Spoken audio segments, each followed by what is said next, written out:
Mga kababayan, isa na naman sa mga malalaking infrastructure project na matagal nang pinag-uusapan sa Pilipinas ang Mindoro-Batangas Super Bridge, isang napakalaking tulay na posibleng direktang magdugtong sa Mindoro at Luzon sa pamamagitan ng Batangas. At higit sa lahat, sino ba talaga ang posibleng gumawa ng napakalaking tulay na ito?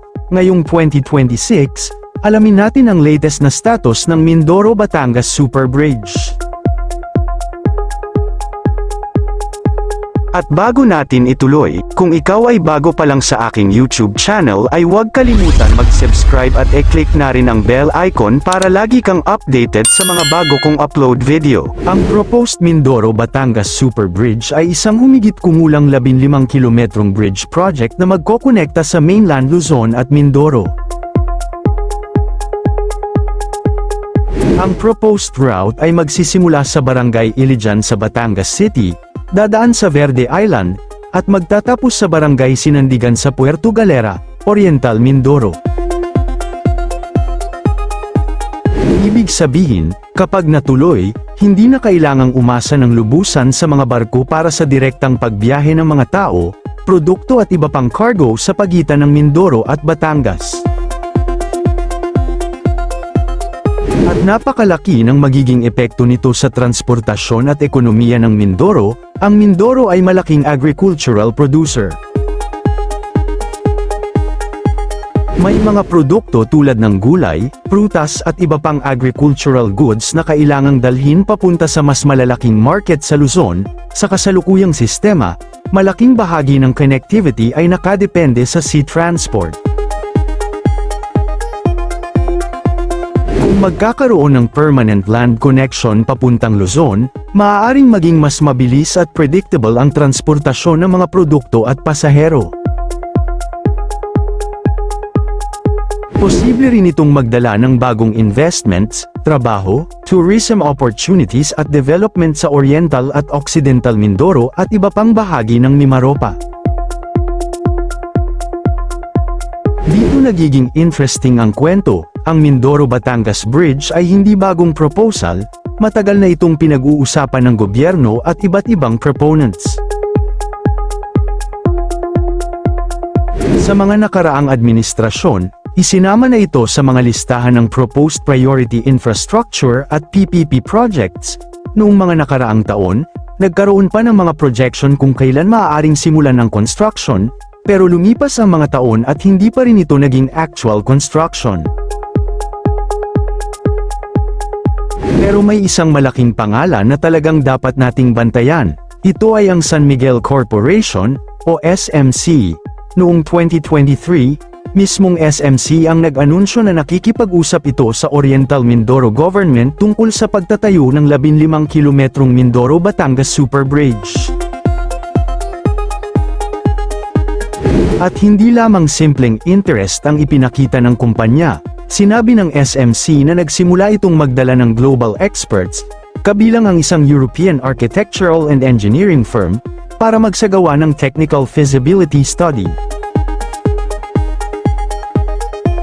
Mayroon ding bathymetric study upang malaman ang kondisyon at lalim ng tubig sa magiging bridge corridor, kaya malinaw na may seryosong private sector interest sa proyekto. Pero may isang napakahalagang distinction, ang pagiging proponent o pagiging interesado sa proyekto ay hindi pa ibig sabihin na awarded na ang construction contract.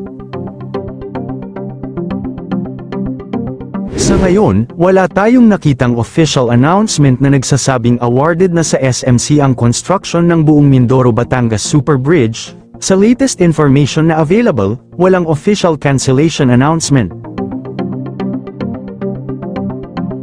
Proposed pa rin, under planning, development, pero hindi pa under construction, at ito ang malaking difference, hindi pa patay ang proyekto. Pero hindi rin ito isang proyekto na masasabi nating siguradong itatayo na bukas o sa susunod na buwan.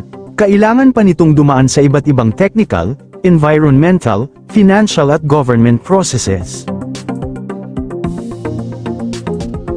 Isa rin sa pinakamalaking challenges ng proyekto ang lokasyon. Dadaan ito sa area ng Isla Verde Passage, kaya hindi pwedeng basta maglagay ng napakalaking bridge structure nang hindi isinasaalang-alang ang marine ecosystem, Sipang, malalaking alon, malalakas na bagyo, seabed conditions at iba pang engineering concerns.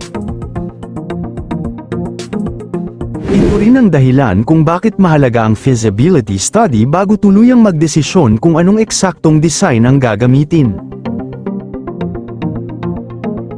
Isa sa mga konseptong matagal nang inuugnay sa project ay ang floating o pontoon bridge, sa halip na isang conventional bridge na puro massive foundations mula sa seabed, gumagamit ang floating bridge ng buoyant structures.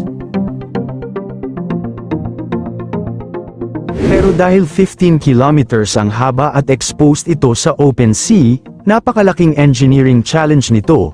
Kailangan itong pag-aralan ang waves, currents, typhoons, ship traffic at long-term durability. San Miguel Corporation ang pinakakilalang private company na nagpahayag ng seryosong interest at nagsagawa ng feasibility work. Kailangan pa ring hintayin ang final approvals, project structure, financing, technical studies, environmental requirements at pinakamahalaga, isang official construction award o notice to proceed. Kung matutuloy ang Mindoro-Batangas Super Bridge, maaaring isa ito sa pinakamalaking infrastructure projects na magbabago sa connectivity ng Mindoro at Luzon. Nasa development at planning process pa rin ang proyekto, at ang San Miguel Corporation ang pangunahing private sector name na dapat bantayan pagdating sa proposed construction, kailan magkakaroon ng final approval, financing, construction contract at actual notice to proceed, at kapag lumabas na ang mga yun, masasabi na talagang papunta na sa construction ang Mindoro-Batangas Super Bridge. Isa pang mahalagang benepisyo ng Mindoro-Batangas Super Bridge ay mas mapapadali nito ang pagresponde sa panahon ng sakuna at emergency, at maaari nitong palakasin ang ugnayan ng mga komunidad sa Mindoro at Batangas.